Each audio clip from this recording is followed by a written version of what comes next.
കൂടുതൽ വാർത്തകളും വീഡിയോകളും കാണാൻ ഈ ചാനൽ സബ്സ്ക്രൈബ് ചെയ്യുക. കൂടെ ബെൽ ബട്ടൺ അമർത്തുക. നമസ്കാരം. ഇഷ്ടദേവതയെ ഭജിക്കുമ്പോൾ ശ്രദ്ധിക്കേണ്ട കാര്യങ്ങൾ. ഇഷ്ടദേവത ജപം, ഭജന, ഇഷ്ടദേവയെ നമ്മൾ ഉപാസിക്കുമ്പോൾ ഇഷ്ടദേവത ഏതാണെന്ന് ചിലവർക്കൊക്കെ അറിയാം, ചിലവർക്ക് അവരുടെ ഇഷ്ടദേവതകൾ ഏതാണെന്ന് അറിയില്ല. ഇഷ്ടദേവതകളെ കണ്ടുപിടിക്കാൻ 5-ാം ഭാവം നോക്കിയാൽ മതി. ഇഷ്ടദേവതയെ കണ്ടുപിടിച്ച് ഇഷ്ടദേവതയെ ജപിക്കുമ്പോൾ ശ്രദ്ധിക്കേണ്ട കാര്യങ്ങൾ.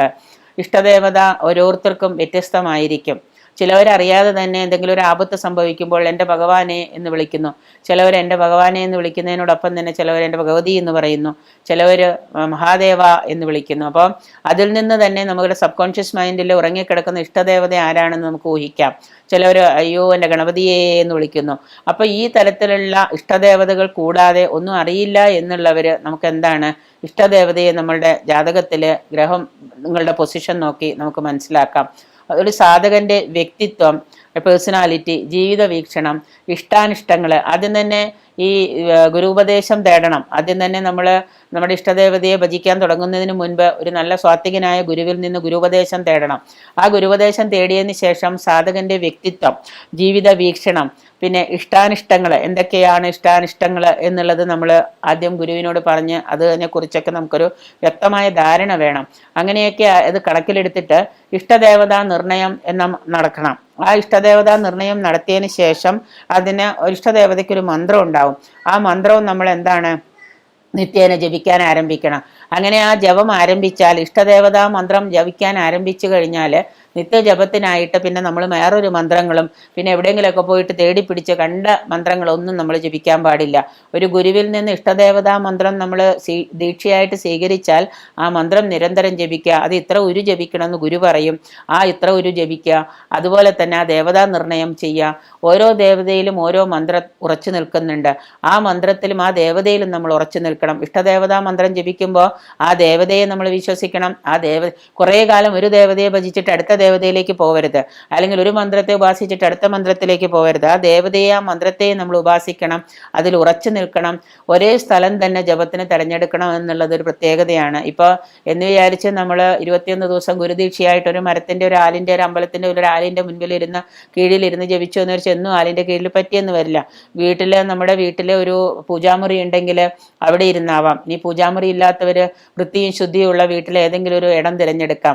ഇനി നിത്യജീവിതത്തിനായിട്ട്, കർമ്മത്തിന്, ജോലിക്കൊക്കെ ആയിട്ട് പോകുന്ന ആളുകൾക്ക് എല്ലാ ദിവസവും ചിലപ്പോൾ അവർക്ക് സാധിച്ചു എന്ന് വരില്ല ഒരേ സമയം തന്നെ ഒരേ സ്ഥലം തന്നെ ജപത്തിന് തിരഞ്ഞെടുക്കാനായിട്ട്. കഴിയുന്നതും ഒരേ സ്ഥലവും ഒരേ സമയവും ജപത്തിന് തിരഞ്ഞെടുക്കുക. ഒന്നുകിൽ പ്രാതസന്ധ്യ, അല്ലെങ്കിൽ ത്രിസന്ധ്യ എന്നുള്ളത്, അല്ലെങ്കിൽ പ്രഭാതസന്ധ്യയിൽ ബ്രാഹ്മമുഹൂർത്തത്തിലായിരിക്കണം നമ്മൾ ജപങ്ങളൊക്കെ തുടങ്ങാനായിട്ട് ഏറ്റവും ഉത്തമമായ മുഹൂർത്തം. അപ്പോൾ ഒരേ സ്ഥലം തന്നെ ജപത്തിന് തിരഞ്ഞെടുക്കുക. പൂജാമുറി ഇല്ലാന്ന് വിചാരിച്ചിട്ട് വീട്ടിൽ തന്നെ എവിടെയെങ്കിലും ഒരു സ്ഥലം ഉണ്ടെങ്കിൽ അവിടെ തന്നെ നമുക്കാവാം. ജപം ഒരിക്കലും മുടക്കരുത് എന്നുള്ളതാണ്. നമ്മൾ ഏതെങ്കിലും ഇപ്പോൾ സ്ത്രീകളൊക്കെ ആണെങ്കിൽ അവർക്ക് പീരീഡ്സ് വരുന്ന സമയത്ത് ജപം മുടങ്ങിക്കോട്ടെ. അത് നമ്മൾ ശുദ്ധമായ ശരീരത്തോടു കൂടി അകമേ നമുക്ക് മനനം ചെയ്യാൻ പറ്റും. ഈ ജപം മനനം ചെയ്യാൻ പറ്റും.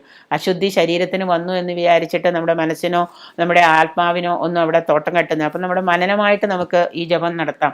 അതുപോലെ തന്നെ നമുക്കിപ്പോൾ ആരെങ്കിലും മരിച്ച പുലയോ വാലായ്മയോ ഉണ്ടെങ്കിൽ നമുക്ക് ജപം ഇരുന്ന് ചെയ്യാൻ പറ്റുന്നില്ല, വീട്ടിലെ ശുദ്ധിയില്ല, അശുദ്ധിയാണ്, പുലയാണ്, വാലായ്മയാണ്, നമ്മുടെ മനനം നമ്മുടെ ഉള്ളിലാക്കാം. അത്രയും സമയം നമ്മൾ എവിടെയെങ്കിലും ഇരുന്ന് മെഡിറ്റേറ്റ് ചെയ്യണമെന്ന് മാത്രമേ ഉള്ളൂ.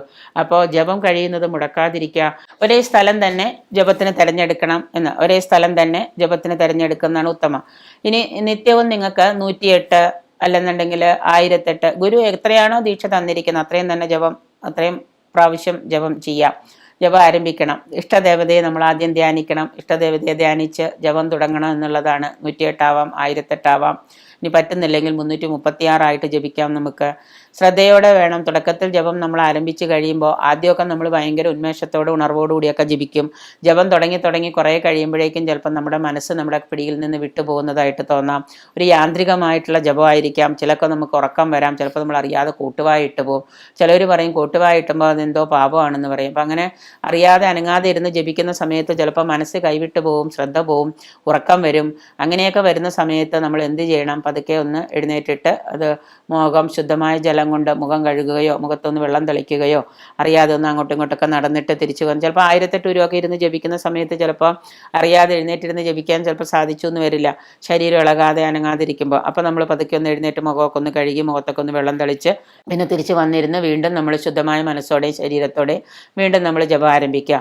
ഒന്ന് പതുക്കെ ഒന്ന് അങ്ങോട്ടും ഇങ്ങോട്ടും നടക്കുമ്പോൾ നമ്മുടെ ഉറക്കമൊക്കെ പോകും. അങ്ങനെ മനസ്സിൻ്റെ പിടി വിടുന്നു എന്ന് തോന്നുമ്പോൾ മനസ്സ് അലഞ്ഞു തിരിഞ്ഞ് വല്ലയിടത്തേക്കൊക്കെ പോകും ചിന്തകൾ. നമ്മൾ ജപിക്കുന്നുണ്ടെങ്കിലും നാക്കുകൊണ്ട് ജപിക്കുന്നുണ്ടെങ്കിലും നമ്മുടെ ശ്രദ്ധകൾ വല്ലയിടത്തേക്കും പോകും. അപ്പം നമ്മൾ പതുക്കെ എഴുന്നേറ്റ് ഒന്ന് നമ്മുടെ ഉറക്കമൊക്കെ ഒന്ന് കളഞ്ഞ് മുഖത്തൊക്കെ വെള്ളം തെളിച്ച് വന്നിരുന്ന് ജപിക്കാൻ തുടങ്ങുക. ഉറക്കം വരുന്നതെന്ന തോന്നലൊക്കെ ഉണ്ടാകുമ്പോൾ പതുക്കെ ഒന്ന് നടക്കുകയോ അല്ലെങ്കിൽ ഒന്ന് നിവർന്നിരിക്കുകയോ ഒക്കെ ചെയ്യുക. അങ്ങനെ കിഴക്കോട്ടോ വടക്കോട്ടോ തിരിഞ്ഞിരുന്ന് വേണം നമ്മൾ ജപിക്കാനായിട്ട്.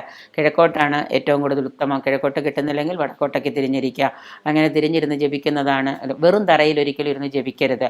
ഒന്നുകിൽ കമ്പിളിയിലോ അല്ലെങ്കിൽ ഏതെങ്കിലും പായയിലോ അല്ലെങ്കിൽ ഏതെങ്കിലും ഷീറ്റ് ഇട്ടിട്ടോ പല വിധാനങ്ങൾ പറയുന്നുണ്ട്. ജപിക്കാനിരിക്കുമ്പോൾ കമ്പിളിയിലിരിക്കാം, തറയിലിരിക്കാതെ വേറെ ഏതെങ്കിലും പായയിൽ അല്ലെങ്കിൽ പുല്ലിത്തോലിൽ ഇങ്ങനെയൊക്കെ ഇരുന്ന് നമുക്ക് പലതിലും ജപിക്കാം. ഇപ്പോൾ പുലിത്തോൽ അന്വേഷിച്ച് പോകാനൊന്നും പറ്റില്ല. അതുകൊണ്ട് പലതരത്തിലിരുന്ന് ജപിക്കുമ്പോൾ അതിൻ്റെ വിശേഷമായിട്ടുള്ള അതിൻ്റെ ഉത്തമമായിട്ടുള്ള പരിഹാരങ്ങൾക്ക് ദോഷനിദാനമായിട്ടും പറയുന്നുണ്ട്. അപ്പോൾ ഒരിക്കലും തറയിൽ നേരിട്ട് ഡയറക്റ്റ് നമ്മൾ തറയിലിരുന്ന് ജപിക്കരുത്. ഇവിടെ ഒന്നും ഇല്ലെന്നുണ്ടെങ്കിൽ ഒരു പായയെങ്കിലും ഇട്ടിട്ട് വേണം ഇരുന്ന് ജപിക്കാനായിട്ട്, അല്ലെങ്കിൽ ഒരു ചെറിയ പലകയെങ്കിലും ഇട്ടിട്ട് അതിലിരുന്നിട്ട് വേണം ജപം തുടങ്ങുക. അപ്പോൾ ഇഷ്ടദേവതയെ ജപിക്കുമ്പോൾ ഒരുപാട് കാര്യങ്ങൾ ശ്രദ്ധിക്കാനുണ്ട്. ആദ്യം ഒരു ഗുരുവിനെ കണ്ടെത്തുക.